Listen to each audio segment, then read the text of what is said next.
Baby, when people be like, girl, how you get food stamps? I wish I get food stamps. Bitch, better start lying. Say, ma'am, I don't have no address. I've been homeless for 3, 4, 5 months. The police came knock on my door after I made that video. They fucking booked me in jail for fucking fraud. I wonder why they put you in jail for fraud. It's almost like you stole money from government funds meant for other people. Anyway, guys, today I found the best clips of benefit freakouts online, and you definitely won't want to miss a single clip. For me, because I've been on food stamps for the past 15 years, do you realize that I qualified for food stamps because of my income, right? Because I don't have any income. I haven't had income in the past 15 years, and I have been able to have my bills paid, my food paid for, and I'm in Section 8 housing, okay? These are all programs that I'm entitled to because I do not make enough, okay? So tell me why I get this letter in the mail today telling me that I have to freaking show up for 15 hours a week, okay? 15 hours I'm gonna have to take out of my time to go and do what? Some hours? I have to put in some effort so I can get food stamps? Are you kidding me? Like I don't already have enough responsibility. I have things that I do every single day, like my rituals, my daily self-care, okay? That's taken away from myself. How is that right? Why should I have to contribute so that I can receive my $2,700 in food stamps each month? Why should I have to do these things so that I can continue living rent-free? Does that make any sense to you?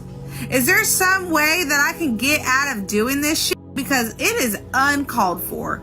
Absolutely. This might be a crazy idea, but it's almost as if you don't have an income because you don't work. So the least that this woman could do is show up for 15 hours. So it's going to be $400 even, card or cash?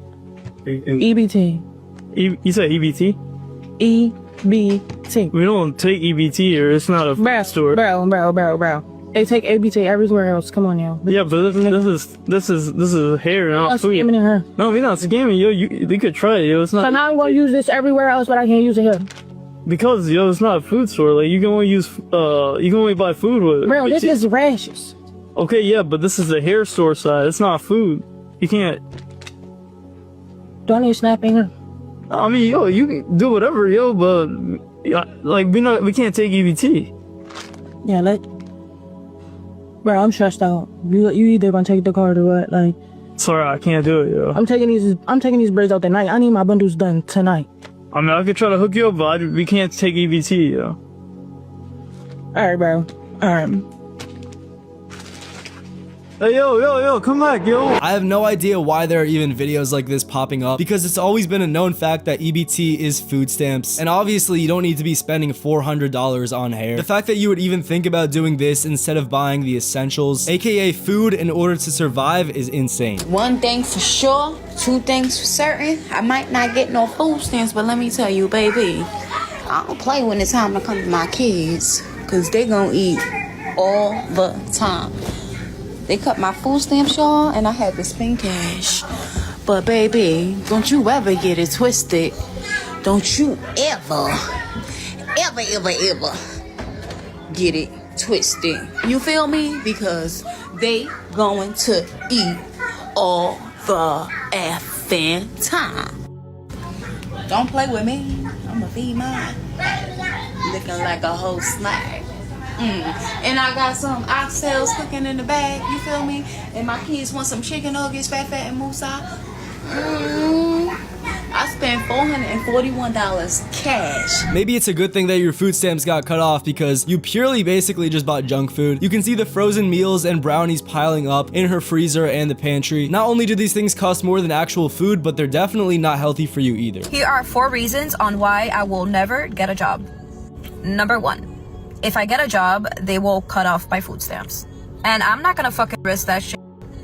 How dumb would I be to get a job and then they're either gonna cut my stamps in half or take them away completely? Not gonna happen. Then that means that I have to take out money from my pocket to pay for food. No thanks. Number 2, I am not a morning person. There is no way that you'll see me awake before 11 o'clock. It's just not gonna happen. And that morning traffic is ridiculous. So no, I'd rather be in bed. Third reason why I don't work or I'm not gonna ever work is because then I would have to pay bills. I'm sorry, I'm not gonna work just to pay rent, pay utilities. Not gonna happen. My husband could do all that. No thanks. I'd rather spend my money going out, eating, buying stuff, not paying bills. So what's the point of working if I have to waste it on bills? Just not gonna happen. And the fourth reason is because I am allergic to responsibilities. Every time I try, it's just, no. I break out in highs. Like, I'm literally allergic to it. I just can't do it. So at the end of the day, why waste energy working when the government sends me checks to live my best life? Alright, so I'm pretty sure this woman is about to have a huge wake-up call, because not only will she not get benefits after they shut down, but if she gets investigated, it's a clear case of fraud. Ooh, y'all, I'm so hurt. I was just finna get a motherfucking raise on my stamps. Do y'all know how much money I was finna get for November? Them motherfuckers was finna give me $909. All right, guys, buckle up, because this clip is the definition of getting caught by your own words. What starts as someone casually explaining how to game the system quickly turns into a real-life lesson about consequences. She openly describes the lies she allegedly told to qualify for benefits, thinking she found a shortcut that nobody would ever question. But the moment she decides to share those details publicly, everything changes. In a twist that feels almost unbelievable, the very story she brags about becomes the evidence that brings law enforcement to her doorstep. Within moments, confidence turns into panic, freedom turns into an arrest, and a scheme that seemed profitable suddenly leaves her facing massive debt and legal trouble. It's a reminder that sometimes the fastest way to expose yourself is by broadcasting your own actions to the world. Donald Trump, and now, guess what? We got to go back to work. To qualify for EBT and food stamps, you have to be working 30 hours a week. I got 5 kids. I can't work 30 hours a week. Who's going to take care of my kids? Y'all done fucked around and found out, now fuck it up for everybody. You mean to tell me I got to go back to work and I got 5 kids? Who's going to take care of these 5 kids? I got $72 to last me on this EBT card, and then it's done, and I gotta find a job. So, thanks a lot, and fuck you to anybody that voted for Donald Trump. Shame on you. Now we gotta go back to work.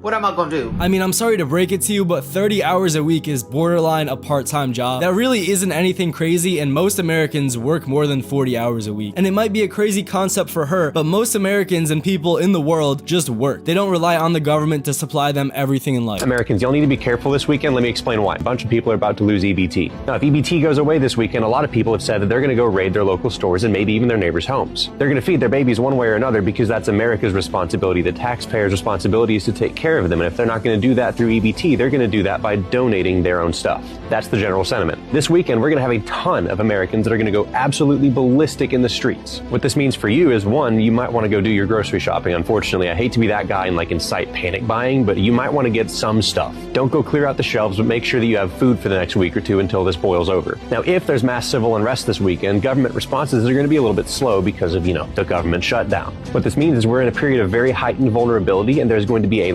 lot of bad actors out there on the streets taking advantage of it. You need to be very, very careful of where you go and when you go if this starts to pop off. If you see that EBT is actually getting canceled, you might want to, stay home for a little bit. It could end up being nothing, but it could end up being the start. All I'm saying is be aware. This is a very dynamic environment, and you need to know what is happening around you. I love you. Pay attention. Be blessed. So it's an absolute shame that we have to even worry about problems like this, but unfortunately, he is correct. In some areas, crime could definitely become rampant. So I just hope everyone watching is staying safe. Somebody reported me to the state of Michigan because I'm making money on TikTok and I drive a 2024 BMW. They have cut my food stamps from almost $4,000 a month down to $88 a month. They are telling me if I want a review that I have to sell my car. So you're telling me if you were on welfare, food stamps, cash assistance, Section 8, you can't drive a nice car? They are forcing me to sell my brand new BMW, or I lose almost $4,000 in food stamps.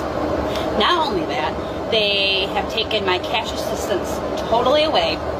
They are telling me that Section 8 will no longer be paying 95% of my rent, only 10% of my rent.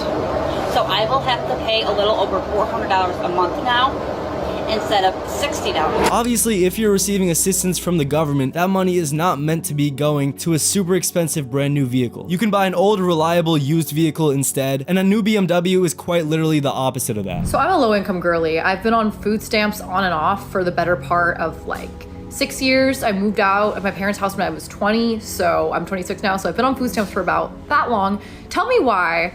I just got this fucking letter in the mail, and I haven't been on food stamps for about 6 months because I got a new job like 5-6 months ago and I knew I wasn't gonna qualify. Tell me why I got this fucking letter saying that I owe food stamps $2,095. What the fuck? They also don't give any options for like payment plans on here, or they didn't tell me why. They were just like, oh, just pay this balance or it's gonna get taken out of your next year's tax return. Bitch, the fuck?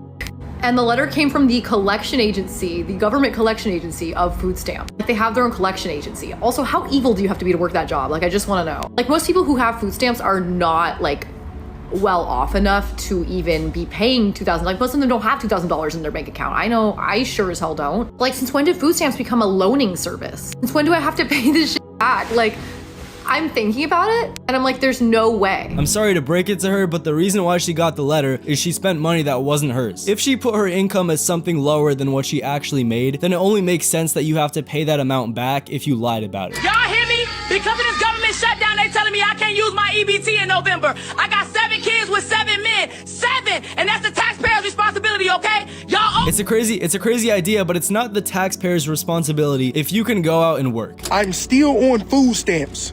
Yes, I make over $100,000 a month and I can show you receipts. And yes, I still swipe a motherfucking food stamp card at Kroger and Walmart for my motherfucking food. We were fucked up growing up.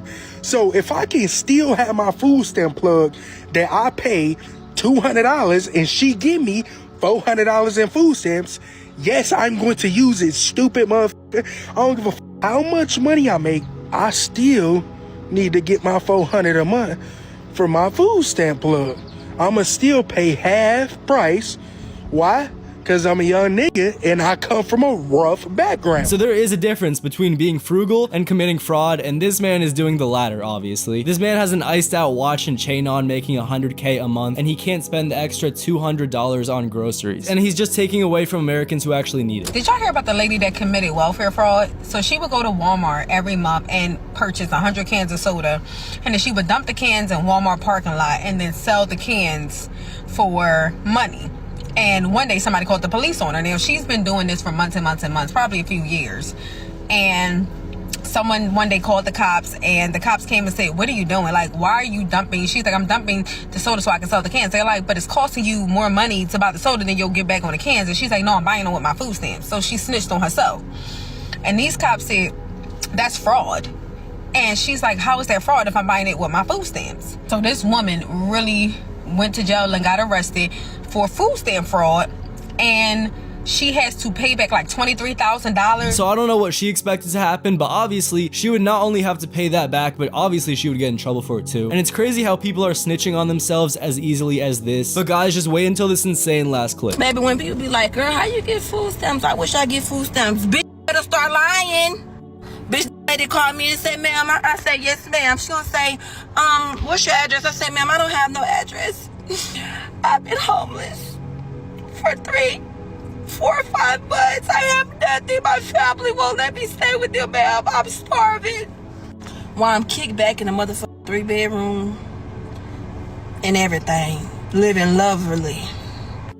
Then she gonna say, ma'am, what's your job title? I say, ma'am, they won't hire me anywhere. I don't have no job. I've been putting application after application and just like nothing work. Yeah, that lady was on the phone. She said, ma'am, I'm so sorry for all of this that you're going through. She said, we just shipped your card out. You should have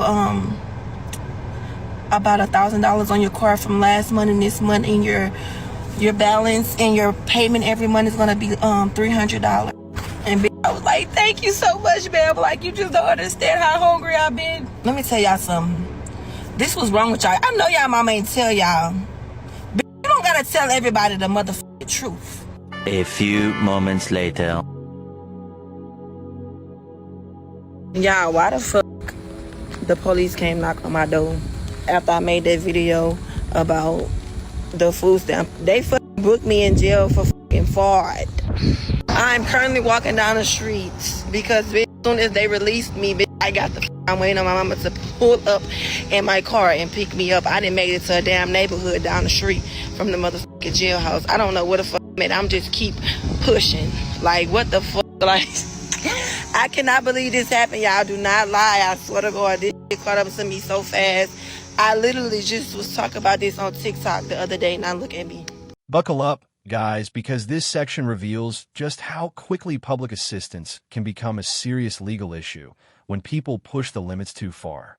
One after another, we see stories of individuals shocked that investigators are questioning luxury purchases, hidden income, and questionable benefit claims.